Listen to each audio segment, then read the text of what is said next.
뭐 거친 언행 많은 분들이 얘기하시죠. 뭐 그게 당연히 이유 중에 하나였죠. 근데 세상 흐름을 몰랐던 게 저는 가장 크다고 생각합니다. 네. 당시 저희가 이제 뭐 저쪽이 의도적으로 만든 것도 있고, 그다음에 저희한테 불리하게 시대가 흘렀던 점이 있었던 게 바로 이제 북핵 문제였고요. 이제 저희의 대응은 뭐였냐면, 트럼프는 반드시 북한 칠 것이다. 이 북한은 반드시 무너지게 되어 있다. 저희의 주장은 복잡하지 않았습니다. 네. 트럼프가 저쪽을 칠 것이기 때문에 북핵 관련해서 그 어떤 타협도 없다. 근데 문재인 대통령은 뭐 어떻게든 해보려고 그걸 막으려고. 자, 여기서 이제 완전히 상반된 입장을 가졌었잖아요. 네. 양측에. 국민들은 어떻게 생각하셨을까? 불안하셨거든요. 네. 그래서 어떤 게 맞는지는 모르지만 제발 이런 상황이 해소됐으면 좋겠다라는 게 국민들의 일상적인 바람이었습니다. 네. 저희는 거기에 공포를 가하고 위협을 했었던 거죠. 물론 북핵을 근본적으로 해결하는 게 맞다라는 거에 대해서 당연히 뭐 동의하고 올바른 방향이었습니다. 네. 그리고 문재인 대통령이 그렇게 대화로 일관하면서 북한 달래기에 나섰던 것이 근본적으로 이 문제를 풀 수 없을 거라는 것도 나름대로 일리 있는 주장이었고, 지금 하여튼 뭐 그런 식으로 가고 있는 게 사실입니다. 중요한 건 당시에 우리 국민들의 공포와 우리 국민들의 바람, 그다음에 국민들께서 정말로 원하고 있었던 것이 뭔지를 저희가 놓쳤었죠. 저는 그게 가장 뼈아픕니다.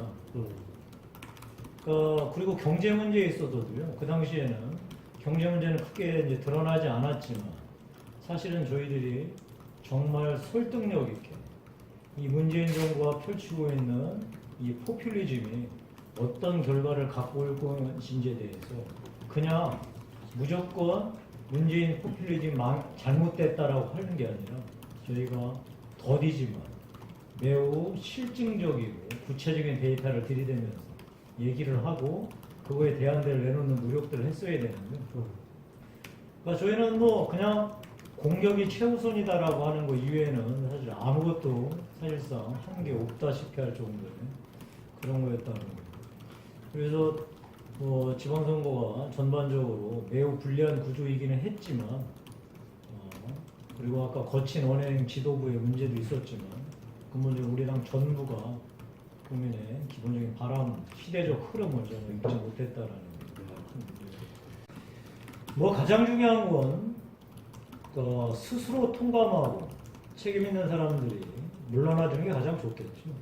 근데 그렇게 안 되고 있어서 이렇게 비판이 고조되고 있는 거고, 저는 따라서 이 부분에 대해서 이제 우리 당이 기본적으로 이 부분에 대해서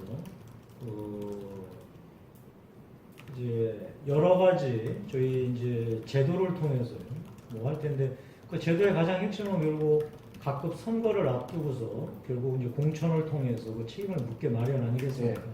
근데 그거는 현재 너무 먼 상태이기 때문에 일단 우리 그 비대위에서는 일단 뭐 저희가 누차 공언한 대로 당협위원장 이제 교체를 하되, 당협위원장 교체가 분명한 원칙과 시스템에 의해서 할 때 이때 일부 저희가 책임을 묻는 뭐 그런 이제 작업들을 할 수 있을 것 같고요. 뭐 역시 뭐 가장 중요한 방법은 우리 국민들한테는 결국 정말 책임질 만한 분이 통감을 하시고 물러나 주시는 게 정말 가장 바람직한데, 그 부분이 안 될 때는 아까 말씀드린 대로 저희 비대위에서는 가장 중요한 기본과 원칙에 의해서 당협위원장 교체 작업, 그리고 이 교체 작업이라는 게 어떤 걸 또 의미하냐면 지금 현재 우리한테 필요한 새로운 보수의 가치, 새로운 보수의 이념을 이제 정립해서 그거에 이제 이 가치, 이 기치를 올린 다음에 이런 가치와 이념, 노선에 동의하지 않는 분들은 당연히 이제 여기에서 배제될 수 있도록 저희가 그렇죠, 말씀하시면. MB 정권 때 형님 정권 만사형통. 네. 박근혜 정부 때 그야말로 소위 뭐 완전히 그냥 뭐 제가 뭐라고 표현할 수 없을 정도로 뭐 대통령이야 모든 그냥 이 친위 세력이 이 집권 여당의 이 당내 민주주의를 완전히 질식시키고 뭐 대통령이 오만과 불통은 뭐 이루 말할 수가 없었고 어떤 이런 것들 때문에 스스로 우리가 무언가 추진하려고 하는 다른 국정 목표나 국가개혁의 방향들에 대해서도 이 자체들이 다 부정당하거나 의심당하거나 희화되거나 조롱의 대상이 되는 이제 이런 꼴이 된 겁니다. 네. 그러면서 이제 이 집권 세력 내부가 분열로 치닫고 그러면서 확장은커녕 뭐 제가 표현하기로는 친박에서 진박으로 진박에서 뼈박 골박으로 스스로 집에 소위 이 세력 자체를 축소시키는 정말 말도 안 되는 좀 어처구니 없는 우를 범하고 저는 이제 그런 거에 제가 사실 이제 반대했었죠.